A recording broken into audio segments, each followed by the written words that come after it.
আসসালামু আলাইকুম। আজকে আমরা গুগল অ্যাডসের মডিউল নাম্বার 2 এর কিওয়ার্ড রিসার্চ ফর গুগল অ্যাডসের ক্লাস নাম্বার 1 বাইং কিওয়ার্ড কি, ব্র্যান্ড কিওয়ার্ড কি, নেগেটিভ কিওয়ার্ড কি এই সম্পর্কে আমরা বিস্তারিত আলোচনা করব। তো শুরু করা যাক। Keyword research concept. মূলত কিওয়ার্ড রিসার্চ সম্পর্কে আমরা এখানে 3 ধরনের কিওয়ার্ড রিসার্চ নিয়ে কথা বলবো। Number 1 buying keyword. আসলে বাইং কিওয়ার্ড কি? বাইং কিওয়ার্ড মূলত আমরা যে কিওয়ার্ডগুলোর মাধ্যমে কোনো কিছু কেনার সিদ্ধান্ত নিয়ে যে কিওয়ার্ডগুলো দিয়ে আমরা সার্চ করি সেগুলো মূলত বাইং কিওয়ার্ড। অর্থাৎ বাইং কিওয়ার্ড বলতে এখানে এটিকেই বোঝানো হচ্ছে যে আসলে আমি একটি জিনিস কেনার সিদ্ধান্ত নিয়েছি। সাপোজ ধরে নেন আমার ওয়েবসাইটের হোস্টিংয়ের যে মেয়াদ সেটি উত্তীর্ণ হয়ে গেছে। সো আমি এখন নতুন একটি হোস্টিং কিনতে চাচ্ছি অথবা ওই হোস্টিংয়ের মেয়াদ বাড়িয়ে নিতে চাচ্ছি। সেক্ষেত্রে আমি যে কিওয়ার্ড লিখে সার্চ করব মানে ওই নতুন একটি হোস্টিং কেনার জন্যে সেটি মূলত বাইং কিওয়ার্ড। সো বাইং কিওয়ার্ডের কয়েকটি কি পয়েন্ট রয়েছে এগুলো নিয়ে যদি আমরা একটু আলোচনা করি তাহলে হয়তো বা আরও বিস্তারিত বুঝতে পারবো। দেখেন, বাইং কিওয়ার্ডের প্রথমেই কিন্তু আমরা সবসময় বেস্ট কথাটা দিয়ে আমরা যে কিওয়ার্ডগুলো শুরু করি সেটি মূলত বাইং কিওয়ার্ডের মধ্যে পড়ে। ধরে নেন best web hosting in Bangladesh. আমরা যদি কোনো কিওয়ার্ডের সামনে বেস্ট দিয়ে সার্চ করি তাহলে বুঝতে হবে যে আসলে আমরা ওই পার্টিকুলার যে প্রোডাক্ট বা সার্ভিস রয়েছে ওই সার্ভিসটি কেনার জন্যে মূলত আমরা সামনে বেস্ট লাগিয়েছি, মানে আমরা একদম বেস্ট জিনিসটাই চাচ্ছি যেটা সবচেয়ে ভালো, অর্থাৎ আমি কেনার মুডে রয়েছি। তারপরে price, web hosting price in Bangladesh বা web hosting price in USA, suppose এরকম কিছু একটা দিয়ে আমরা যখন সার্চ করব শেষে প্রাইস থাকবে তখন বুঝতে হবে যে আসলে আমরা এটির প্রাইস জানতে চাচ্ছি, মানে নিশ্চয়ই আমরা এটি কিনতে চাই। তারপরে ডিসকাউন্ট, মানুষ কখন ডিসকাউন্ট লিখে সার্চ করে? আর মানুষ এমনি এমনি কিন্তু ডিসকাউন্ট লিখে কোনো জিনিসের সার্চ করে না। যে কোনো জিনিসের সামনে বা শেষে ডিসকাউন্ট লিখে সার্চ করে তখনই যখন সে এই জিনিসটা কেনার মুডে থাকে, নয়তোবা সে 2 দিন পর হোক সে কিনতে চায়, সেক্ষেত্রে সে কিন্তু ডিসকাউন্ট খুঁজে। চিপ প্রাইস দেখে কখন সার্চ করবে?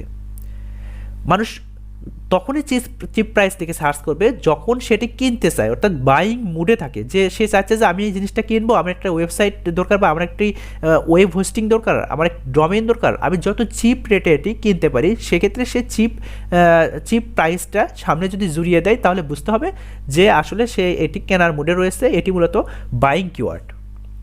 প্রোমো কোড, আমরা প্রোমো কোড কখন লিখে সার্চ করি?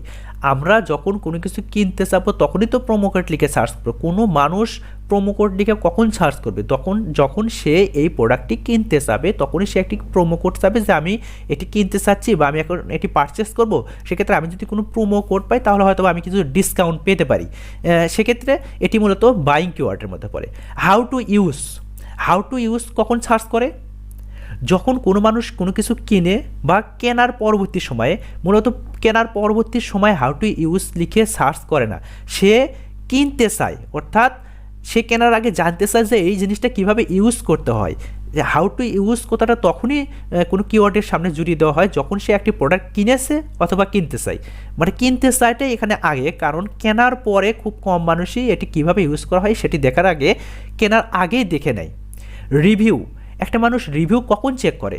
এমনি কিন্তু আমি একটি ওয়েবসাইটে গিয়ে রিভিউ চেক করব না, আমি তখনই ওয়েবসাইটের রিভিউ চেক করব যে আমি এই ওয়েবসাইট থেকে একটি জিনিস কিনতে চাই বা এই রিলেটেড কিওয়ার্ড লিখে একটি জিনিস কিনতে চাই।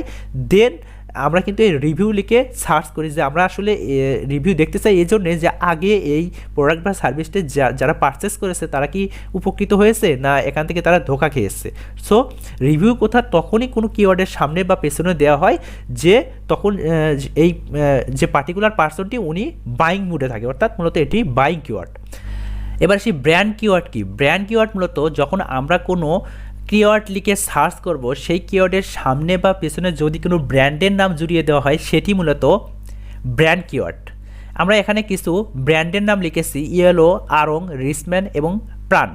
এখন আমরা যদি ওয়েবসাইটে গিয়ে এভাবে সার্চ করি যে আরং পাঞ্জাবি, সেক্ষেত্রে কিন্তু আমরা এই পাঞ্জাবির সামনে কিন্তু আরং দিলাম। এভাবে লিখে যদি আমরা সার্চ করি তাহলে আরং পাঞ্জাবির যে ওদের ওয়েব পেজ রয়েছে সেটি আমাদের সামনে কিন্তু শো হচ্ছে।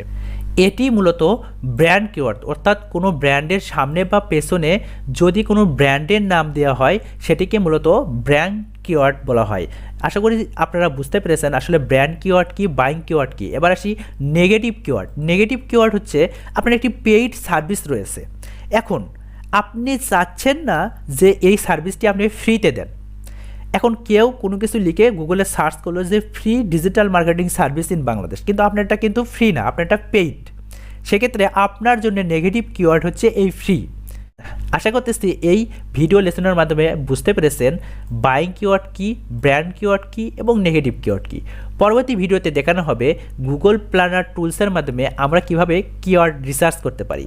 আর হ্যাঁ, আপনি যদি এই ভিডিওটি ইউটিউবে দেখে থাকেন তাহলে অবশ্যই চ্যানেলটি সাবস্ক্রাইব করে রাখবেন এবং পরবর্তী ভিডিওটি সবার আগে পাওয়ার জন্য অবশ্যই বেল বাটনটি চাপিয়ে রাখবেন। আর যদি ফেসবুকে দেখে থাকেন তাহলে অবশ্যই একটি লাইক করবেন, কমেন্ট করবেন এবং আপনাদের বন্ধুদের মাঝে শেয়ার করবেন।